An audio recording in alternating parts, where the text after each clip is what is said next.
Dr. Seuss. All the Who's down in Whoville liked Christmas a lot. But the Grinch, who lived just north of Whoville, did not. The Grinch hated Christmas, the whole Christmas season. Now please don't ask why, no one quite knows the reason. It could be his head wasn't screwed on just right. Could be perhaps that his shoes were too tight. But I think the most likely reason of all was that his heart was 2 sizes too small.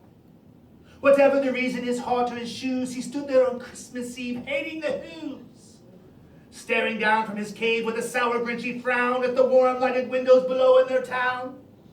For he knew every Who down in Whoville beneath was busy now hanging a mistletoe wreath. And they're hanging their stockings, he snarled with a sneer. Tomorrow is Christmas. It's practically here. And he growled with his Grinch fingers nervously drumming, I must find some way to stop Christmas from coming. For tomorrow he knew all the Who girls and boys would wake bright and early, they'd rush for their toys, and then the noise, oh the noise, oh the noise. That's one thing he hated, the noise, noise, noise, noise. Then the Who's, young and old, would sit down to a feast, and they'd feast, and they'd feast, and they'd feast, feast, feast, feast. They would feast on Who pudding and rare Who roast beast, which was something the Grinch couldn't stand in the least. And then they'd do something he'd like least of all. Every Who down in Whoville, the tall and the small, would stand close together with Christmas bells ringing. And then they'd stand hand in hand, and the Who's would start singing. They'd sing and they'd sing and they'd sing, sing, sing, sing. And the more the Grinch thought of this whole Who Christmas sing, the more the Grinch thought, I must stop this. Why, for 53 years I put up with it now. I must stop this Christmas coming, but how? Then he got an idea, an awful idea. The Grinch got a wonderful, awful idea. I know just what to do. The Grinch laughed in his throat, and he made a quick Santa Claus hat and a coat. And he chuckled and clucked, what a great Grinchy trick. With this coat and this hat, I look just like St. Nick. All I need is a reindeer, the Grinch looked around. But since reindeer are scarce, there was none to be found. Did that stop the Grinch? No, the Grinch simply said, if I can't find a reindeer, I'll make one instead. So he called his dog Max, and he took some red thread, and he tied a big horn on the top of his head. Then he loaded some bags and some old empty sacks on a ramshackle sleigh, and he hitched up old Max. Then the Grinch said, get up, and the sleigh started down toward the homes where the Who's lay a snooze in their town. And all their windows were dark, quiet snow filled the air, and all the Who's were all dreaming sweet dreams without care. And when he came to the first little house on the square, this is stop number 1, the old Grinchy Claus hissed. And he climbed to the roof, empty bags in his fist. Then he slid down the chimney, a rather tight pinch, but if Santa could do it, then so could the Grinch. He got stuck only once for a moment or two, then he stuck his head out of the fireplace flue, where the little Who stockings all hung in a row. These stockings, they grinned, are the first things to go. Then he slithered and slunk with a smile most unpleasant around the whole room, and he took every present, popguns and bicycles, roller skates, drums, checkerboards, tricycles, popcorns, and plums.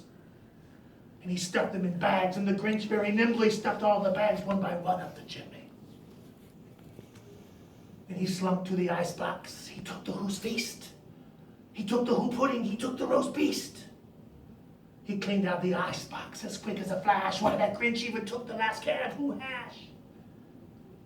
Then he stuffed all the food up the chimney with glee. And now, grinned the Grinch, I will stuff up the tree.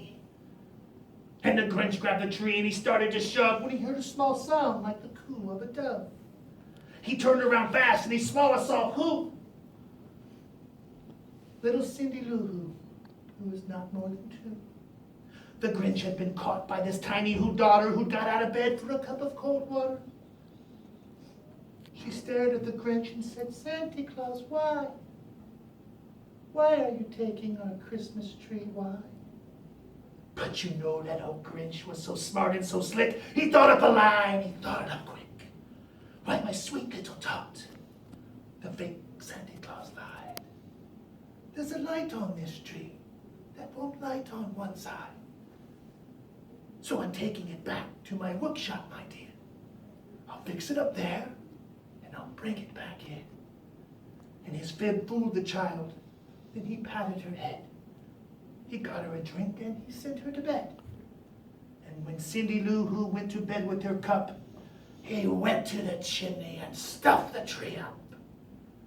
Then the last thing he took was the log for their fire. Then he went up the chimney himself, the old liar. On the walls he left nothing but hooks and some wire. And then one speck of food that he left in the house was a crumb that was even too small for a mouse. Then he did the same thing to the other Who's houses, leaving crumbs much too small for the other Who's mouses. It was 15:15, all the Who's still in bed, all the Who's still a snooze, when he packed up his sled. Packed it up with their presents, the ribbons, the wrappings, the tags, and the tinsel, the trimmings, the trappings. 3,000 feet up the side of Mount Crumpet, he rode with his load to the tip-top to dump it. Pooh-pooh to the Who's, he was Grinchiously humming. They're finding out now that no Christmas is coming. They're just waking up, I know just what they'll do. Their mouths will hang open in a minute or two. Then the Who's down in Whoville will cry, boo-hoo. That's a noise, grinned the Grinch, that I simply must hear. So he paused, and the Grinch put his hand to his ear. And he did hear a sound rising over the snow. It started out low, then it started to grow. But the sound wasn't sad, like the sound sounded merry. It couldn't be so, but it was merry, very. He stared down at Whoville, the Grinch popped his eyes. Then he shook. What he saw was a shocking surprise.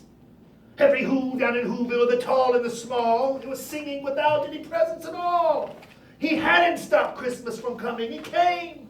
Somehow or other it came just the same. And the Grinch, with his Grinch feet ice cold in the snow, stood puzzling and puzzling. How could this be so? It came without ribbons, it came without tags, it came without packages, boxes, or bags. And he puzzled 3 hours till his puzzler was sore. Then the Grinch thought of something he hadn't before. Maybe Christmas, he thought, doesn't come from a store. Maybe Christmas, perhaps, means a little bit more. And what happened then? Well, in Whoville, they say, that the Grinch's small heart grew 3 sizes that day. And the minute his heart didn't feel quite so tight, he whizzed with his load through the bright morning light. And he brought back the toys and the food for the feast. And he himself, the Grinch, carved the roast beast.